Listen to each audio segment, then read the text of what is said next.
통풍은 대부분 4단계를 거쳐 진행이 됩니다. 그중 마지막 단계인 만성 결절성 통풍에 대해 자세히 살펴보도록 하겠습니다. 이번 강의에서는 먼저 통풍의 최종 단계인 만성 결절성 통풍은 무엇이며 만성 결절성 통풍의 가장 중요한 특징인 통풍 결절에 대해 자세히 알아봅니다.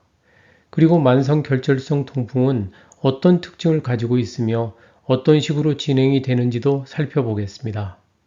마지막으로 만성 결절성 통풍 단계에서 흔히 나타나는 관절의 손상에 대해 알아보고 수술은 어떤 상황에서 시행되는지도 확인해 보겠습니다. 최근에는 통풍에 대한 인식이 개선되면서 어느 정도 관리를 하기 때문에 통풍 결절이 아주 크거나 심한 환자는 많지 않지만 아직도 상당수가 통풍 결절이 있는 만성 결절성 통풍을 앓고 있습니다. 간헐기 통풍과는 가장 큰 차이 중 하나인 통풍 결절이 생긴 단계가 만성 결절성 통풍입니다. 통풍 결절은 뒤에서 자세히 다루겠습니다. 이전 단계인 간헐기 통풍과 가장 큰 차이는 통풍 결절이 생긴다는 점과 통증이 없는 시기는 이제 더 이상 존재하지 않고 지속적으로 통증이 이어진다는 점입니다.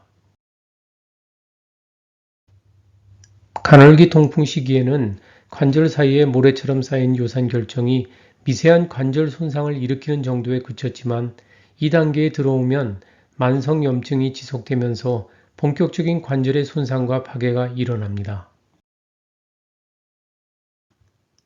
요산은 엄지발가락 근처에만 쌓이지 않고 전신에 걸쳐 광범위하게 축적되며 관절 손상도 신체 전반에 걸쳐 나타납니다.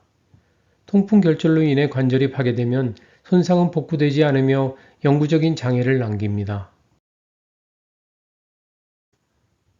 통풍이 있으면 고혈압, 이상지질혈증, 당뇨병 등 많은 대사성 질환이 쉽게 유발되는데 만성 결절성 통풍 단계에서는 이들 질환은 물론 심각한 다른 병도 흔히 나타납니다.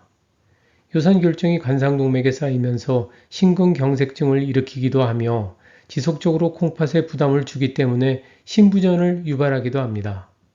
한 조사에 따르면 통풍을 오래 앓을 경우 정상인보다 심근경색증은 3.2배, 뇌졸중은 1.6배 더 많이 발생한다고 합니다. 고혈압, 당뇨, 이상지질혈증은 거의 5배 이상 더 많이 생기며 특히 만성 콩팥 질환의 유발 가능성은 최대 10배까지 폭증하는 것으로 알려져 있습니다. 통풍의 마지막 단계인 만성 결절성 통풍 단계에서 나타나는 통풍 결절에 대해 알아봅시다. 통풍 결절은 만성 결절성 통풍을 대표하는 증상입니다. 통풍 결절은 통풍 발병 후 평균적으로 10년 정도 경과했을 때부터 생기기 시작합니다. 통풍 결절은 치약처럼 무르지만 칼슘이 침착되면 아주 딱딱한 상태가 되기도 합니다.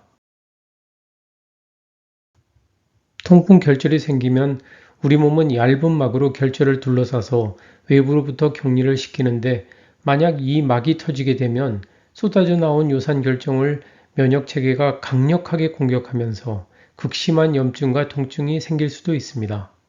이런 경우를 제외하면 통풍 결절 자체는 통증이 거의 없습니다. 주로 엄지발가락 두 번째 관절에 침착되던 요산결정은 이제 체온이 낮은 곳 어디에서도 형성되기 시작합니다. 통풍 결절은 연부 결합 조직인 기박기를 비롯하여 힘줄, 인대, 관절, 활액낭 등 거의 모든 부위에서 생길 수 있습니다. 통풍 결절이 많이 생기는 곳은 체온이 낮아 요산결정이 쉽게 생성될 수 있는 관절의 말단 부위이며 통풍 결절은 특히 뼈 조직의 생성을 방해하여 많은 문제를 일으킵니다. 통풍 결절 주위에 생기는 만성 염증은 주변 조직을 지속적으로 손상시킵니다. 통풍 결절이 터지면서 궤양을 형성하기도 하며 균에 감염되어 심각한 상황을 유발하기도 합니다. 만성 결절성 통풍의 특징을 알아보기로 합시다. 요산결정이 지속적으로 쌓이고 계속되는 염증을 동반함으로써 관절은 손상되거나 심지어 완전히 파괴됩니다. 이 단계에 접어들면 지속적이고 반복적으로 심한 통증이 계속되며 손상된 관절이나 인대, 건 등 여러 곳에서 동시다발적으로 통증이 나타납니다. 관절 손상이 확연히 나타나기 때문에 CT나 MRI 같은 정밀 기기가 아닌 단순한 엑스레이 촬영만으로도 병변 부위를 쉽게 확인할 수 있습니다. 통풍 결절은 몸 어디에든 생길 수 있으며 그 크기는 좁쌀만한 것부터 거대한 홍 모양에 이르기까지 아주 다양합니다. 만성 결절성 통풍은 어떤 과정을 거쳐 어떻게 진행이 되는지 살펴보겠습니다. 만성 결절성 통풍은 통상 가늘기 통풍을 거친 후 발생합니다. 통풍 첫 발작 후 통풍 결절이 나타나기까지는 평균 12년 정도가 걸립니다. 물론 개인에 따라 차이가 큰데 빠르면 3년, 늦을 경우 42년 후에 통풍 결절이 생기기도 합니다. 통풍의 4단계를 차례로 거쳐 만성 결절성 통풍으로 진행되는 것이 일반적이지만 급성 통풍이나 가늘기 통풍 단계를 건너뛴 후 곧바로 마지막 단계로 가기도 합니다. 유산 배출을 조절하는 콩팥의 기능이 저하되어 있거나 유산 배출을 막는 이뇨제 등을 복용하면서 특히 나이가 많을 경우 중간 단계를 거치지 않고 만성 결절성 통풍으로 직접 넘어가기도 합니다. 당연한 말이지만 유산 수치가 높을수록 유산 수치가 높았던 기간이 길수록 통풍 결절이 생길 가능성이 커집니다. 통풍 결절이 가장 흔하게 생기는 부위는 귀밖이지만 온몸 어디에든 생길 수 있습니다. 식습관을 통한 근본적인 변화가 없다면 시간이 흐를수록 더 많은 결절이 생깁니다. 마지막 단계에 이르면 후유증 없이 깨끗하게 통풍이 치유되기는 거의 불가능합니다. 통풍의 치료도 요산 생성을 저하시켜 더 이상의 피해를 막거나 수술을 통해 통풍 결절을 제거하는 소극적인 대응을 할 뿐입니다. 마지막 단계에 이른 통풍 환자는 어떤 특징을 갖고 있는지 살펴보겠습니다. 전체 남성 통풍 환자의 3분의 1 정도가 마지막 단계인 만성 결절성 통풍을 앓고 있습니다. 만성 결절성 통풍 환자는 평균 40.5세의 비교적 젊은 나이에 통풍이 발병했습니다.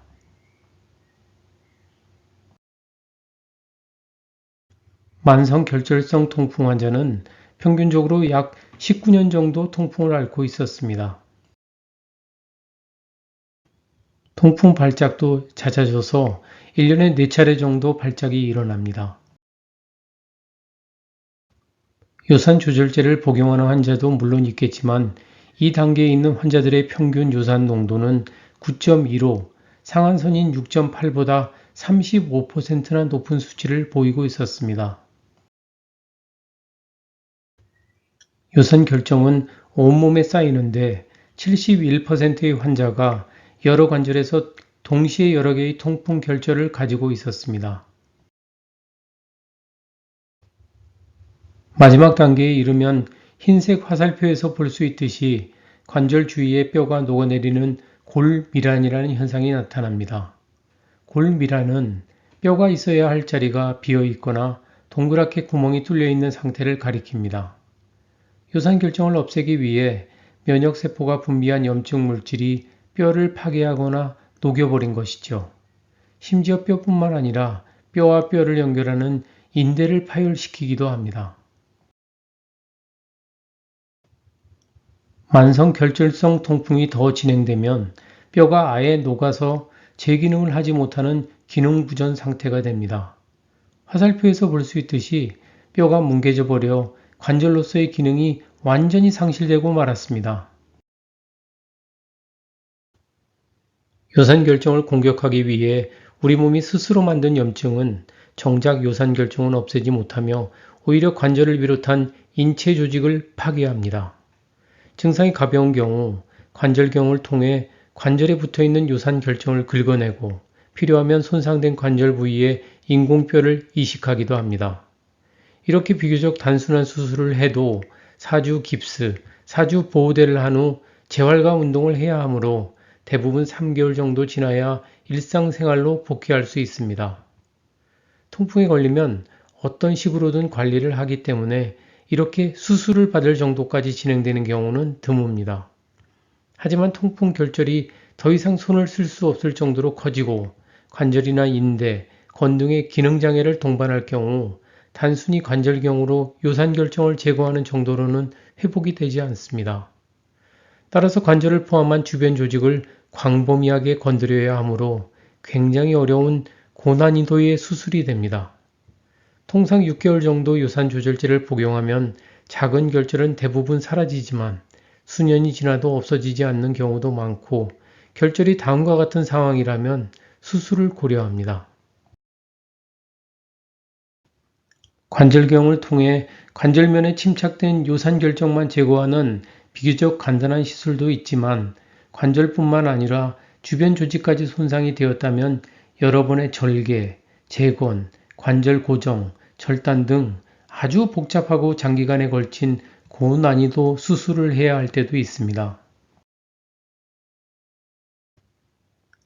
결절에 궤양이 생겼다면 크기에 관계없이 제거 수술을 하게 됩니다. 결절이 커지면 피부가 늘어지면서 약해져 감염이 쉽게 되고 피부가 괴사하기도 합니다. 결절로 인해 피부가 광범위하게 손상되면 피부 이식이 필요할 수도 있습니다. 커다란 결절이 신경을 압박하여 통증을 심하게 느끼거나 기능장애를 유발하는 경우 수술로 제거해야 합니다. 결절은 관절과 근육을 이어주는 건에도 흔히 생기는데 가령 아킬레스건 같은 곳에 결절이 생겨서 보행장애를 유발한다면 수술로 제거해 줘야 합니다. 통풍 결절 자체는 통증이 거의 없지만 결절을 싸고 있는 막이 터지면서 심한 통증을 유발할 경우 수술로 제거해 주는 것이 좋습니다. 결절은 기능적 장애도 유발하지만 외관상 굉장히 보기가 좋지 않으므로 외부로 노출된 결절은 수술로 제거하는 경우가 많습니다. 혈액뿐만 아니라 관절에 쌓여있던 많은 양의 요산이 체외로 배출되어야 비로소 요산 수치가 낮아집니다. 통풍 결절이 너무 커서 요산 배출에 시간이 지나치게 많이 걸릴 것으로 예상되면 거대한 통풍 결절을 제거하여 빠르게 요산 수치가 낮아지도록 도와줄 수 있습니다. 오늘 강의를 간단히 요약해 보겠습니다. 통풍의 마지막 단계인 만성 결절성 통풍 단계에 이르면 관절 손상은 피할 수 없으며 손상은 복구되지 않습니다. 통풍 결절은 만성 결절성 통풍을 대표하는 증상이며 통풍이 마지막 단계에 이르렀다는 의미를 갖습니다. 통풍 결절로 인해 손상된 관절이나 다른 인체 조직을 복구하는 수술은 대단히 힘들며 고난이의 숙련도를 필요로 합니다. 의사가 절대 말해주지 않는 통풍의 비밀을 알려주는 헬스 플러스입니다. 이상으로 통풍의 마지막 단계인 만성 결절성 통풍과 관련된 12번째 강의를 마치겠습니다. 이 강의가 도움이 되었다면 구독과 좋아요, 알림 설정까지 부탁드립니다. 그리고 시간이 나신다면 통풍 극복을 위한 다양하고 풍부한 정보가 들어있는 저희 통풍 전용 웹사이트를 방문하셔서 많은 정보를 얻으시기 바랍니다. 링크는 더보기란에 다시 적어 놓겠습니다. 헬스 플러스는 여러분의 자연 치유력 회복에 최선을 다합니다. 감사합니다.